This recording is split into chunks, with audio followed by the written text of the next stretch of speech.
तो मूवी शुरू होती है और हमें पास्ट का एक सीन दिखाया जाता है जहां अर्थ पर एलियंस का अटैक होता है। हर तरफ बहुत तबाही होती है। ऐसे में आर्मी अपनी पूरी जान लगाकर इन एलियंस का मुकाबला करते हैं और उनकी काफी सारी शिप्स को डिस्ट्रॉय करते हैं, जिससे कि काफी सारे एलियन शिप्स अर्थ से वापस चली जाती हैं। और इसके बाद हम 50 साल बाद का वक्त देखते हैं जहां आर्मी को आज भी इस बात का खतरा है कि कहीं फिर से उन पर कोई एलियन अटैक ना हो जाए। इसीलिए उन्होंने कुछ बच्चों को सिलेक्ट करके उनकी एक खास ट्रेनिंग शुरू की है। उन्हें बचपन से ही फॉर्मिक्स यानी कि एलियन से लड़ने के लिए तैयार किया जाता है। अब इनकी ट्रेनिंग थोड़ी सी अलग है, जहां इन्हें रियल बैटल ग्राउंड में जाने की जरूरत नहीं, बस इन्हें डिवाइसेस पर गेम्स के जरिए से अपनी ट्रेनिंग करनी होती है, क्योंकि मेनली ये लोग शिप में बैठ कर ही उन पर अपने वेपन से अटैक करते थे। इसीलिए ये पूरी ट्रेनिंग टेक्नोलॉजी बेस्ड है। सीन एक लड़के एंडर पर शिफ्ट होता है जो कि एक दूसरे लड़के के साथ गेम खेल रहा होता है। एंडर काफी ही होशियार है। वो बड़ी आसानी से उस लड़के को इस वॉर गेम में हरा देता है। इससे उस लड़के को बहुत गुस्सा आता है, क्योंकि एंडर ने कुछ ही वक्त में उसे हरा दिया था।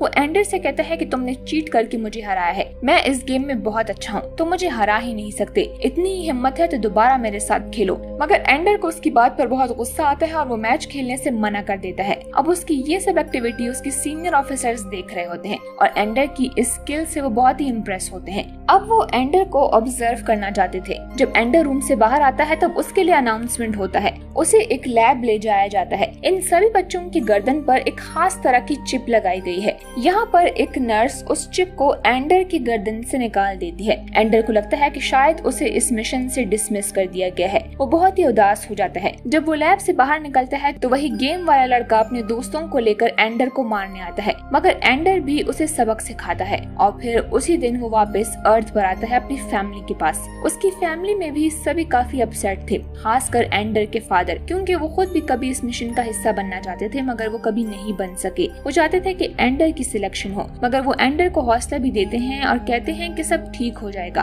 तब वहाँ पर सीनियर कमांडर अपने असिस्टेंट के साथ एंडर के घर आते हैं और यहाँ पर कर्नल उन सबको ये खुशखबरी देते हैं कि एंडर की सिलेक्शन हो चुकी है। वहाँ पर किसी को भी इस बात पर यकीन नहीं होता। एंडर के फादर भी बहुत हैरान होते हैं। तब वो पूछते हैं कि ये सब कैसे हुआ, तो कर्नल बताते हैं कि एंडर की इस गेम में परफॉर्मेंस बहुत ही ज्यादा अच्छी है। उसकी खेलने की टेक्निक्स और उसकी थिंकिंग एबिलिटी बहुत ही कमाल की है, इसीलिए उसे सेलेक्ट किया जा रहा है। दरअसल वो चिप निकालने का मकसद भी यही था। उस चिप की मदद से ये टीम बच्चों के थॉट्स और थिंकिंग एबिलिटी को कंट्रोल कर सकते थे और चिप निकालकर वो ये जानना चाहते थे कि एंडर की अपनी एबिलिटीज क्या है। फिर जिस तरह से एंडर ने उस दूसरे बच्चे से फाइट किया, इससे वो काफी इम्प्रेस हुए और एंडर अपने टास्क में कामयाब हो गया और उन्हें एंडर जैसे लीडर की ही जरूरत थी। अब एंडर की सिलेक्शन के बाद उसे अपने स्पेस स्कूल भेजा जाता है, जहाँ पर सिलेक्टेड बच्चों की खास ट्रेनिंग होती है। वहाँ पहुंचकर एंडर की मुलाकात मेजर एंडरसन और कर्नल हिडन क्राफ्ट से होती है। फिर उन्हें ट्रेनिंग ऑफिसर सार्जेंट डैप के हवाले कर दिया जाता है। वो उन्हें सभी रूल्स एंड रेगुलेशंस के बारे में बताते हैं और फिर उन्हें डिस्प्ले रूम में ले जाकर उस फाइट की फुटेज दिखाते हैं जो कि आज से 50 साल पहले एलियंस के साथ लड़ी गई थी। अब यहाँ पर एंडर से सभी सीनियर ऑफिसर्स को बहुत ही उम्मीदें होती है, क्योंकि उसकी परफॉर्मेंस काफी अच्छी थी। इसके बाद इनकी ट्रेनिंग स्टार्ट होती है और एंडर अपनी ट्रेनिंग में काफी अच्छा परफॉर्म कर रहा था। एंडर बाकी सब ट्रेनिंग तो समझ गया था,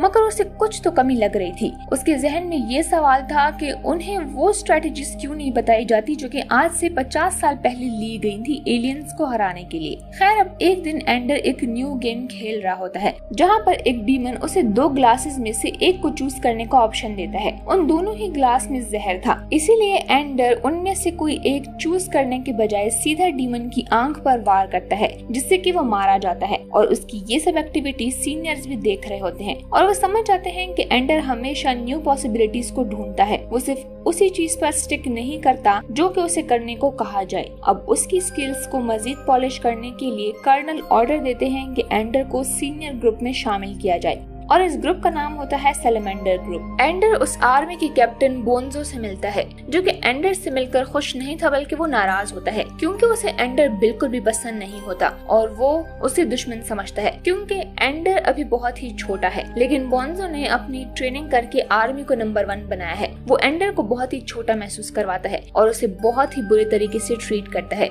बोन्जो एंडर की किसी भी काबिलियत से वाकिफ नहीं था, इसीलिए वो उसे अपनी आर्मी का हिस्सा भी नहीं बनाता और खुद से वो उसे दूर रहने को कहता है। और वहाँ उनके ग्रुप में पेट्रा नाम की एक लड़की भी थी जो कि दिल की बहुत ही अच्छी थी। उसे एंडर बहुत ही पसंद आता है और जल्द ही दोनों में बहुत अच्छी बॉन्डिंग हो जाती है। और फ्री टाइम में पेट्रा एंडर को ट्रेनिंग भी देती है। बोन्जो को जब ये बात पता चलती है तो वो फौरन ही एंडर से लड़ने के लिए आता है और उसे ट्रेनिंग लेने से मना करता है, लेकिन एंडर उसकी कोई भी बात नहीं मानता। उधर हम देखते हैं कि सैलमेंडर टीम का किसी दूसरी टीम के साथ मैच था और बोन्जो हर हाल में मैच जीतना चाहता था। बोन्जो एंडर को ज्यादा अहमियत नहीं देता क्योंकि उसे लगता है कि अगर वो इस टीम में खेलेगा तो वो लोग जरूर हार जाएंगे। बैटल रूम में लड़ाई शुरू होती है और एंडर को नजर आता है कि पेट्रा को फ्रीज कर दिया गया है, इसीलिए वो पेट्रा की जगह पर बैटल रूम में खेलने के लिए जाता है। वो बहुत ही अक्लमंदी से कुछ ही वक्त में गेम को समझ जाता है और फिर बहुत ही आसानी से कमाल की स्ट्रेटेजी दिखाते हुए गेम को जीत भी जाता है।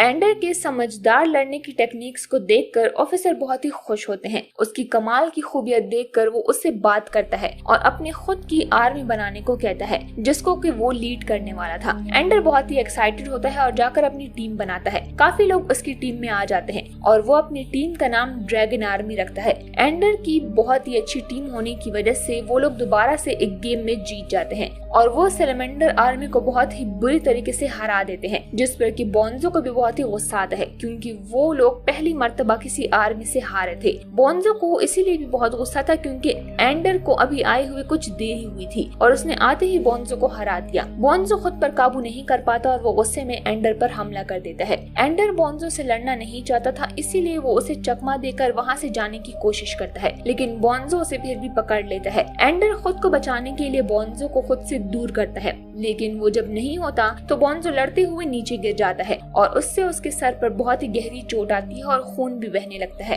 एंडर ये सब देखकर बहुत ही परेशान हो जाता है और किसी को हेल्प के लिए बुलाता है। एंडर अपनी इस हरकत पर बहुत ही शर्मिंदा था क्योंकि उसने अनजाने में ही बोन्जो को बहुत ही चोट दी थी, इसीलिए अब वो अपनी स्पेस ट्रेनिंग से बहुत ही तंग आ चुका था और वो ऑफिसर से बात करता है और उसे कहता है कि ये ट्रेनिंग उसने और नहीं करनी बल्कि वो अपने घर जाना चाहता है। ऑफिसर उसे मना नहीं करता और वो उसके सामने कहते हैं कि वो उसे घर भेज देंगे। इसके बाद वो एंडर की बहन बीन को बुलाते हैं क्योंकि ऑफिसर नहीं चाहते थे कि एंडर यहाँ से जाए और वो उसे समझाती है। वो उसे कहती है कि उसने बचपन से जो सपना देखा है वो उसके बहुत करीब है और वो हिम्मत हार के वापस आना चाहता है और साथ ही वो उसे ये बात भी बताती है कि आज वो जिस मकाम पर है उस पर पहुँचने के लिए बहुत ही मेहनत लगती है, लेकिन एंडर ने ये सब कुछ इतनी जल्दी हासिल कर लिया क्योंकि वो अपनी काबिलियत को यूज करना जानता है। बीन की बातें सुनकर एंडर को बहुत ही तसल्ली होती है और वो अपना फैसला बदल देता है और फिर अपनी ट्रेनिंग पर वो दोबारा से वापस जाता है।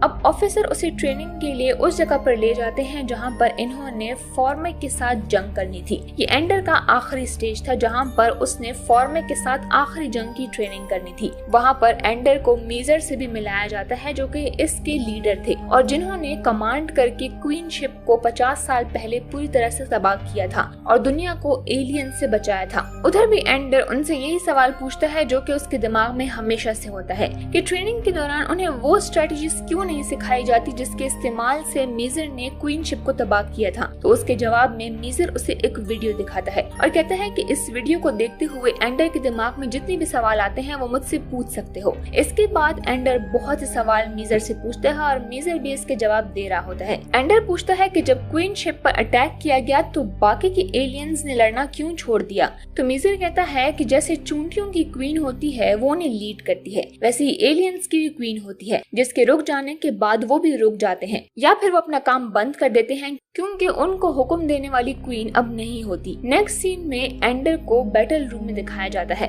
जिसको वेपन्स यूज करना सिखाया जा रहा था, जिसको इस्तेमाल करके वो लोग एक ही वक्त में फॉर्मेक आर्मी को हरा सकते थे। मेजर एंडर को बोलता है कि वो उसकी आखिरी ट्रेनिंग है जिसको सीखने के बाद वो एलियन से लड़ने के लिए तैयार हो जाएगा। एंडर भी अपनी आखिरी ट्रेनिंग के लिए बहुत ही एक्साइटेड था। सारे कमांडर और ऑफिसर उसकी ट्रेनिंग देखने के लिए आए थे। अब हम देखते हैं कि फॉर्मेक आर्मी के सभी एलियंस अपनी अपनी शिप के साथ हैं और वो ऐसे खड़े थे कि जैसे अपनी शिप की हिफाजत कर रहे हों। इतने सारे एलियंस को देखकर एंडर अपनी टीम को ऑर्डर देता है कि वो उन पर अटैक कर दें। अब एलियंस की बहुत सारी शिप तबाह हो जाती हैं, लेकिन अभी भी वो ये जंग जीता नहीं था क्योंकि एलियंस की और भी बहुत सारी आर्मी आ जाती है। एंडर अपनी टीम को कहता है कि सभी अपने वेपन्स को कवर कर लें ताकि एलियंस की आर्मी उसे खराब ना कर सके। जब फॉर्मेक उन पर हमला करता है तो बहुत सारे इंसान इंसान मारे जाते हैं। लेकिन इसी दौरान एंडर का वेपन भी चार्ज हो चुका था। वो पेट्रा के साथ मिलकर पूरे प्लेनेट को टारगेट करने की कोशिश करता है, जिससे कि पूरा प्लेनेट ही बर्बाद हो जाता है। जैसे ही प्लेनेट तबाह होता है तो पूरी की पूरी आर्मी खुद ब खुद डिस्ट्रॉय हो जाती है, जिसे देखकर एंडर बहुत ही खुश हो जाता है क्योंकि उसका आखिरी ट्रेनिंग मिशन भी खत्म हो चुका था। तब यहाँ पर एंडर को मालूम होता है कि ये कोई ट्रेनिंग नहीं थी, बल्कि सच में ही फॉर्मिक आर्मी थी। लेकिन एंडर इस बात से बहुत ही दुखी हो जाता है क्योंकि उसने एक पूरे प्लेनेट को तबाह कर दिया था। ऑफिसर उसे बहुत ही समझाते हैं, लेकिन वो किसी की बात नहीं सुनता और वहाँ से चला जाता है। अब जब एंडर सो रहा होता है तो उसे आर्मी की क्वीन कांटेक्ट करती है, और जब वो उसके प्लेनेट पर जाता है तो वो उसे बताती है कि वो सब के सब इंसानों से मदद लेने के लिए आए थे, लेकिन इनको लगा कि ये लोग उन्हें मारने के लिए आए हैं। फॉर्मिक प्लेनेट पर पानी खत्म हो चुका था, इसीलिए वो लोग अर्थ से थोड़ा पानी मांगने आए थे। एंडर अपनी गलती पर बहुत ही शर्मिंदा होता है और क्वीन से माफी मांगता है और उनकी मदद करने का वादा करता है, और फिर वो उनकी प्लेनेट पर जाता है ताकि वो उनकी मदद कर सके। और इसी के साथ ही मूवी यहीं पर एंड हो जाती है।